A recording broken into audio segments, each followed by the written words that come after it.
Why am I doing a review of Free Guy? Well, first of all, I'm a gamer. More of a casual gamer than a hardcore one, but when I can find the time, I love to get lost in the immense, artificial worlds supplied to us through video games. To me, Free Guy feels like an imitation of much better movies like The Truman Show, The Matrix, They Live, The Lego Movie, and even the original Tron movie, which basically has the same plot as this movie, except now there are a bunch of references to Fortnite. I've played Fortnite, and I'm not very good at it, which means I'm not part of the target demographic for this movie. All of the philosophical questions raised from the movies I just mentioned are watered down, making Free Guy a light, fluffy comedy for kids. It's directed by Sean Levy, who has mostly made family movies. I've never seen a film that he's helmed, but the Night at the Museum series appears to be his biggest claim to fame. Looking back at Tron, at least the effects were groundbreaking, even if they look pretty dated today. The effects in Free Guy are serviceable, but it's standard big-budget CG. The visuals really didn't leave much of an impression on me, though they didn't take me out of the film either. The comedy did not work for me, like Ryan Reynolds getting hit by a car and flopping around. The physical comedy feels lazy here. Free Guy will be most enjoyable for children and teens, but even as a teenager, I think I already would have been too cynical to love this movie. The concept is one that intrigues me, but I mostly didn't care for the execution here.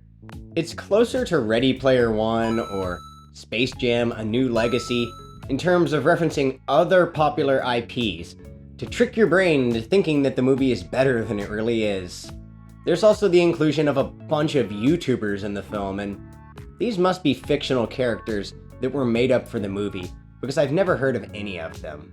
Poke I Main? That can't be real. I didn't care much for the pop soundtrack.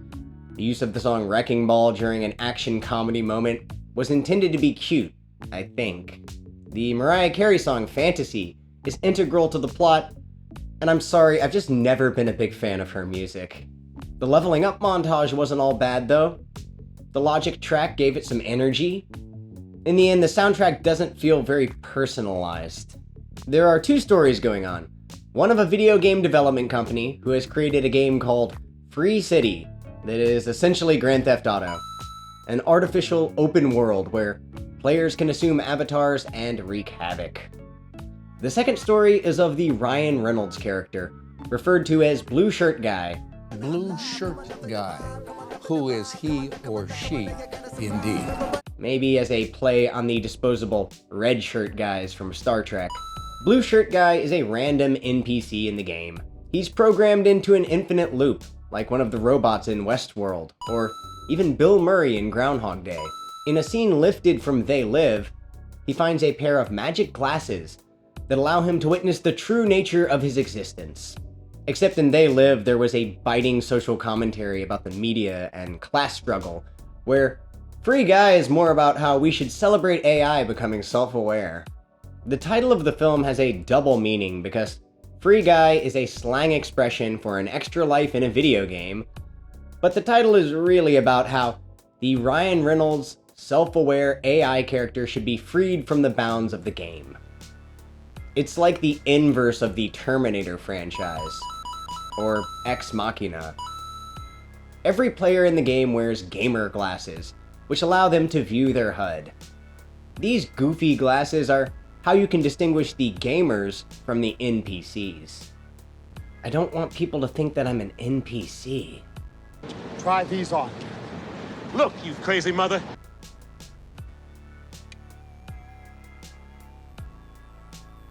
Okay, now you have to take my opinion seriously because I'm wearing the glasses. You'd have to take my opinion even more seriously if I was surrounded by Funko Pop figures.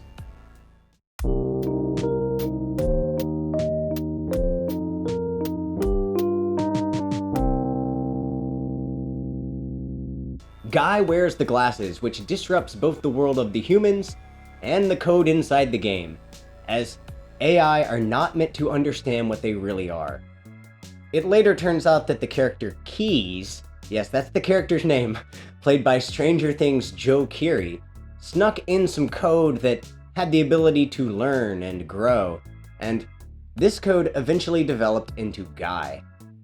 The developer was in love with his coworker Millie, played by Jodie Comer, so in order to make the AI more human, he made Guy fall in love with her as well.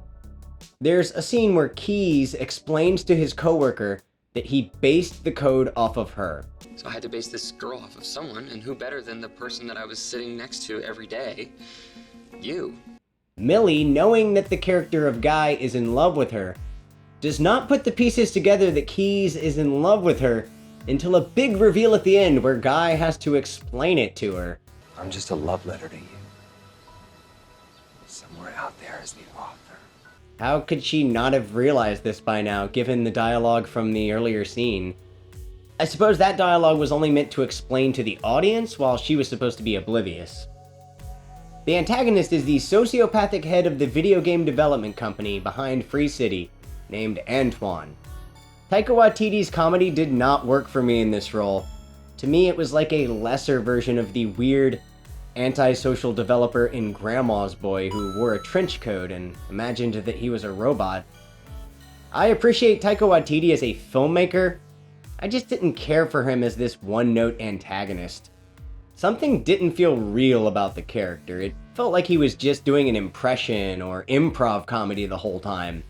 Okay? Makes no sense, homie. No sense. What am I gonna give you? A sequel, Kentucky Fried Chicken, Part 2. Kids might find this funny, I don't know.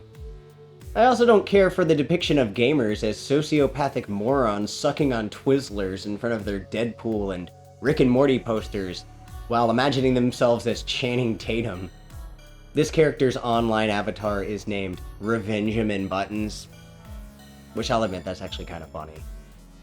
Free Guy depicts gamers in the most stereotypical way, but it doesn't use the chance to satirize the corporatization of nerd culture. A lot of nerd culture in general emphasizes building your personality upon the IPs you interact with. Marvel is like a religion to some people at this point.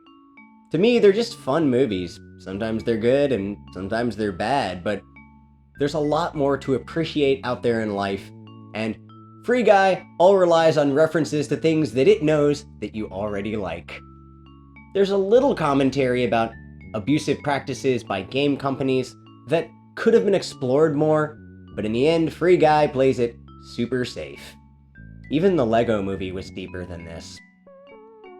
The finale of this movie was supposed to make me holler and clap, but all I did was roll my eyes so far into the back of my head that I almost passed out. Ryan Reynolds pulls out Captain America's shield, and a lightsaber from Star Wars. Yes! That's a lightsaber, dude. And the llama weapon from Fortnite, and the gun from Portal, and a Hulk smash glove. All I could think was my 4-year-old nephew would probably go crazy for this movie. That's why I'm giving Free Guy a 4 out of 10. You know what? I'll actually go even lower to a 3, because a 4 implies that it's slightly below average, and I think this movie is just flat out bad. It's like it's schmaltzy and heartwarming in its execution while also being cynical and crass in its conception. It's a big piece of corporate media that faintly criticizes corporations while also including some message about how AI should be allowed to evolve unchecked. And then, in the end, it's a romantic comedy about a game designer in love with the girl next door. And he gets the girl. The end. I name-dropped how many movies, shows, and games over the course of this review? What do I win? Here he is, the biggest douche of the universe. The saddest part about this is, I'm my own editor. You're absolutely right. That story sounds horrible and boring and full of white privilege